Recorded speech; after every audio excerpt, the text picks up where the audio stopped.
Hello दोस्तों, कैसे हैं आप सब। आई होप आप सब अच्छे होंगे। दोस्तों, मेरे चैनल डिटेल्स विद अंशुमन में आप सभी का बहुत बहुत स्वागत है। दोस्तों, आज हमेशा की तरह मैं फिर एक नई जॉब लोकेशन की डिटेल्स आपके साथ शेयर करने वाला हूं। ये जो जॉब है, ये आपकी टीचिंग की जॉब है। गेस्ट फैकल्टी में आपकी टीचिंग की जॉब है। NCT के माध्यम से है ये जॉब आपकी। तो इसमें मल्टीपल पोस्ट्स दी हुई हैं, जिसके बारे में मैं आपको बताने जा रहा हूँ। तो चलिए स्टार्ट करते हैं वीडियो में। पहले आप एक लाइन उन्होंने जो मेंशन की है उस पर ध्यान दीजिएगा कि applications are invited from trained and experience candidate having good academic records minimum 50% mark throughout their career. मतलब आपके अपने एकेडमिक रिकॉर्ड जितने हैं 10th से लेकर के ग्रेजुएशन या PG या जो भी आपने डिप्लोमा डिग्रीज़ की हैं, उन सभी में आपके 50% मार्क्स एटलीस्ट होने चाहिए। साथ ही साथ एक्सीलेंस कंप्यूटर कम्युनिकेशन स्किल होनी चाहिए, इंटरेस्टेड होने चाहिए और इंटरेस्ट एंड प्रोफिशिएंसी इन को curricular activities and well vast in computer for all subjects. आपको मतलब कंप्यूटर की भी नॉलेज बेसिक होनी चाहिए।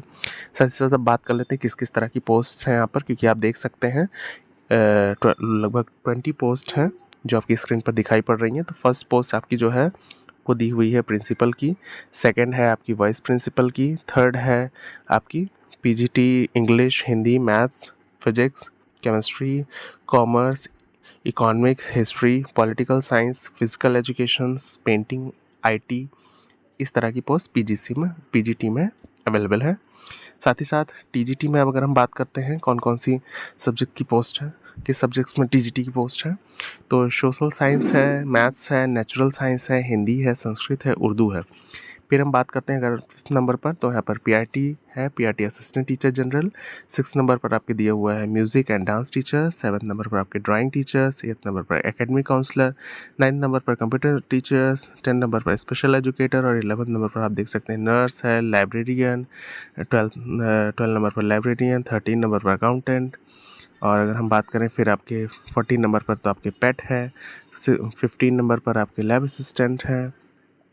16 नंबर पर अगर आप देख सकते हैं दिया हुआ है आपके कि आपका क्लर्क की पोस्ट है। 17 नंबर पर रिसेप्शनिस्ट है। 18 पर MTS है और 19 नंबर पर हॉस्टल वार्डन और 20 नंबर पर आप देख सकते हैं टीचर कोऑर्डिनेटर की पोस्ट दी हुई है।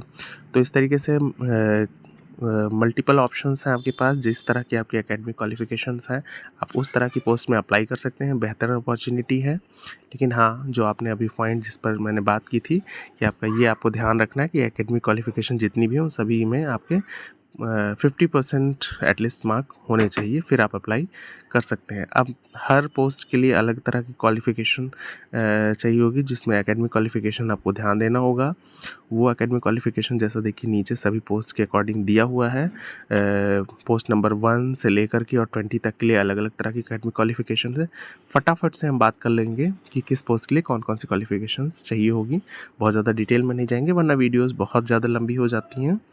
तो फर्स्ट नंबर पर आप देखिएगा पोस्ट नंबर 1 पे जो आपके दिया हुआ है कि MA BEd with minimum 5 year का एक्सपीरियंस होना चाहिए आपको PGT और TGT में, और 5 ईयर का आपको एडमिन का एक्सपीरियंस भी होना चाहिए। एक्सीलेंट एकेडमिक रिकॉर्ड होना चाहिए और प्रोफिशिएंसी होनी चाहिए आपकी इंग्लिश और हिंदी में। फिर थर्ड नंबर पर आपके दिया हुआ है पोस्ट नंबर थर्ड के लिए जो आपका एकेडमिक क्वालिफिकेशन है वो आपका है PG होना चाहिए रिलेटेड सब्जेक्ट में BEd के साथ, और 3 ईयर का PGT में एक्सपीरियंस और TGT में होना चाहिए आपके पास। फिर अगर हम बात कर लेते हैं पोस्ट नंबर 4 की, तो इसके लिए जो एकेडमिक क्वालिफिकेशन है उसमें आपको CTET मैंडेटरी है, BEd है विद 3 ईयर का टीचिंग एक्सपीरियंस आपके पास होना चाहिए। 5th नंबर की पोस्ट में दिया हुआ है CTET मैंडेटरी है यहाँ पर। डाइट JBT कैंडिडेट्स अगर हैं तो उसके लिए आपको 2 ईयर का टीचिंग एक्सपीरियंस होना चाहिए।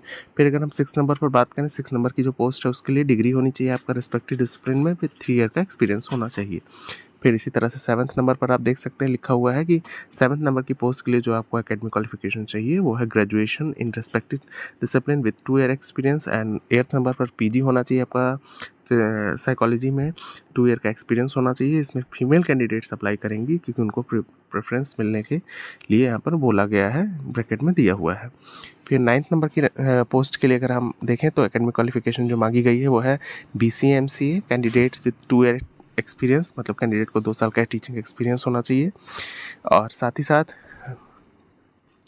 10 नंबर की पोस्ट पर जो है वो D.Ed B.Ed और स्पेशल एजुकेशन होना चाहिए, 2 ईयर का एक्सपीरियंस भी होना चाहिए उसके पास, कैंडिडेट के पास।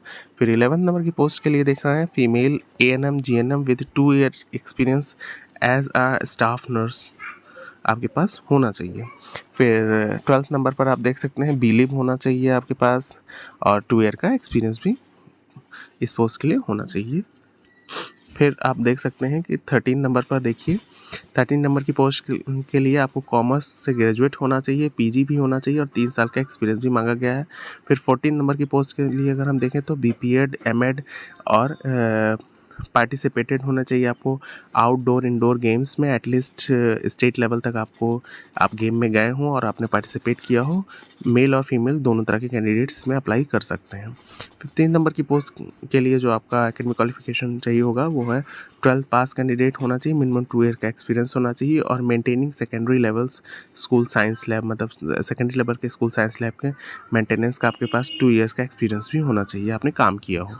फिर आपकी 16th और 17th नंबर की पोस्ट के लिए ग्रेजुएट होना चाहिए, मिनिमम 2 ईयर का एक्सपीरियंस होना चाहिए और ऑफिस में वर्क किया हो जिसके पास आपका 2 ईयर का एक्सपीरियंस हो। प्रोफिशिएंसी आपकी अच्छी होनी चाहिए बोलने में, और लैंग्वेज जो है, जिस लैंग्वेज में आपकी प्रोफिशिएंसी अच्छी मांगी गई है वो हिंदी और इंग्लिश है, और कंप्यूटर की बेहतरीन नॉलेज आपको होनी चाहिए। फिर अगर हम बात कर लेते हैं दूसरी पोस्ट की, तो उसकी एकेडमिक क्वालिफिकेशंस क्या रहने वाली है देखिएगा। जो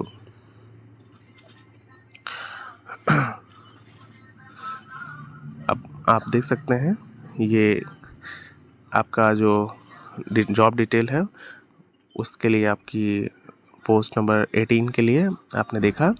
फिर आप देख सकते हैं पोस्ट नंबर 70 तक की बात की थी मैंने। फिर 18 नंबर पर आप 10th पास कैंडिडेट होनी चाहिए, मिनिमम 2 ईयर का एक्सपीरियंस होना चाहिए। फिर 19th नंबर की पोस्ट पे आपको ग्रेजुएट होना चाहिए किसी भी सब्जेक्ट्स में, और 2 ईयर का एक्सपीरियंस होना चाहिए आपको।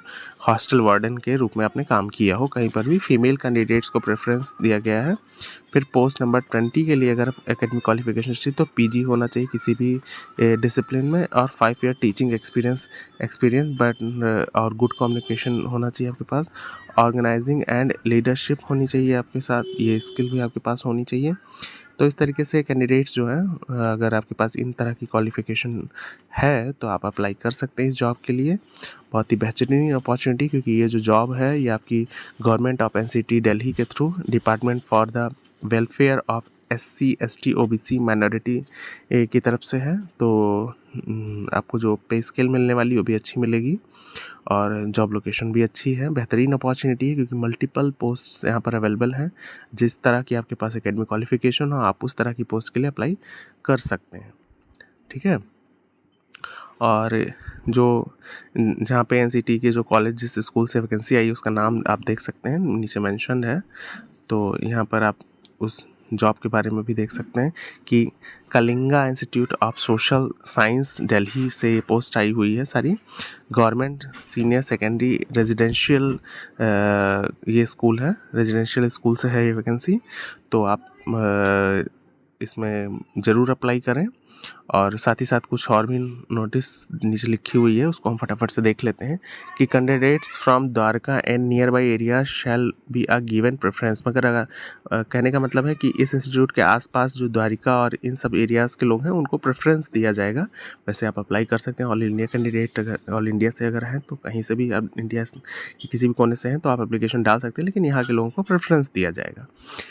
अब साथ ही साथ दिया हुआ है कि अप्लाई कैसे करेंगे आप, तो दिया हुआ है कि आप drop hard copies of CV at the address of Kalinga institute of social science Delhi government of the senior secondary schools. मतलब आप चाहे तो हार्ड कॉपी के साथ आप डायरेक्ट इंस्टीट्यूट पर जा कर के फॉर्म फिलअप करके वहाँ पे अप्लाई कर सकते हैं अगर आप चाहें तो, और नहीं तो फिर आपके पास ऑप्शन है यहाँ पर दिया हुआ है, इनकी वेबसाइट दी हुई है www.kisdelhi.ac.in पर आप जो है वो अपना ऑनलाइन एप्लीकेशन भी कर सकते हैं 10 डेज़ के अंदर अंदर, जब ये जॉब लोकेशन पब्लिश की गई है उसके अंदर अंदर। तो अभी टाइम बहुत ज़्यादा नहीं हुआ है, आप आराम से अप्लाई कर सकते हैं क्योंकि अभी बस 2 से 3 दिन हुए हैं इस नोटिस को आए हुए। तो नोटिफिकेशन के फिर दिन 10 डेज़ आपको अप्लाई करना है, इस बात का ध्यान रखना है। ओनली शॉर्ट लिस्टेड कैंडिडेट, जैसा कि आप कंटिन्यू करेंगे फिर, only short listed candidate will be interviewed, मतलब जिन आप अप्लाई करेंगे फिर उसके बाद शॉर्टलिस्ट करेंगे, उसके बाद आपको कॉल करेंगे आपकी प्रेफरेंस के अकॉर्डिंग, जैसा उन्हें सही लगेगा या उनकी एकेडमिक क्वालिफिकेशन देखने के बाद जैसा उनको बेटर लगेगा। फिर है kindly note that all above post are purely temporary base, मतलब ये पूरी तरीके से टेम्प्ररी है, किसी तरह की परमानेंट नहीं है, कॉन्ट्रेक्चुअल बेसिस पर है ये भी, तो इस बात का भी ध्यान होना चाहिए आपको। फिर लिखा हुआ है Kalinga institute of social science Delhi government senior secondary residential school is fully free and fully school 100% supported by deputy of the welfare SC ST OBC minority, मतलब SC ST माइनॉरिटी की तरफ से ये फ्री में चलता है स्कूल, किसी तरह की फ़ी वगैरह के चार्जेस नहीं लिए जाते। फिर उसमें इन्होंने ये भी लिख रखा है कि governments of NCT Delhi run कराती है, इनको मैनेज करती Kalinga institute of social welfare society को। तो अब क्या है चक्कर कि NCT भी मेंशन कर रहे हैं ये, फिर उसके बाद रेजिडेंशियल होने के साथ साथ ये आप सपोर्टिव भी बता रहे हैं। खैर वैकेंसी अच्छी है और जॉब लोकेशन भी अच्छी, तो आप ज़रूर अप्लाई करें। और अगर आप को ये सारी वैकेंसी अच्छी लगी, आपको मेरे वीडियोज़ पसंद आए हैं, तो प्लीज़ मेरे चैनल को सब्सक्राइब कर दीजिए और सपोर्ट करिए आप सभी, क्योंकि आप सभी के सपोर्ट से ही चैनल ग्रो कर पाता है, कोई सा भी हो। और इस वीडियो को बिल्कुल लाइक कर दें। साथ ही साथ अगर आप एप्लीकेशन डाल रहे हैं तो मैं आशा करूँगा कि आपका सिलेक्शन हो जाए इस पोस्ट के लिए। और अगर आप इस पोस्ट में किसी भी चीज़ के में इंटरेस्टेड नहीं हैं और आप एलिजिबल नहीं हैं अगर, तो आप अपने किसी जानने वाले को भी इस वीडियो को शेयर करें जिससे उन तक ये पोस्ट और इस जॉब डिटेल के बारे में पता चल सके, जिससे उनका सिलेक्शन भी हो सके आपके जानने वालों का। आपका मेरे चैनल पर आने के लिए बहुत बहुत धन्यवाद। प्लीज़ मेरे चैनल को सपोर्ट करिए, सब्सक्राइब करिए और लाइक करिए।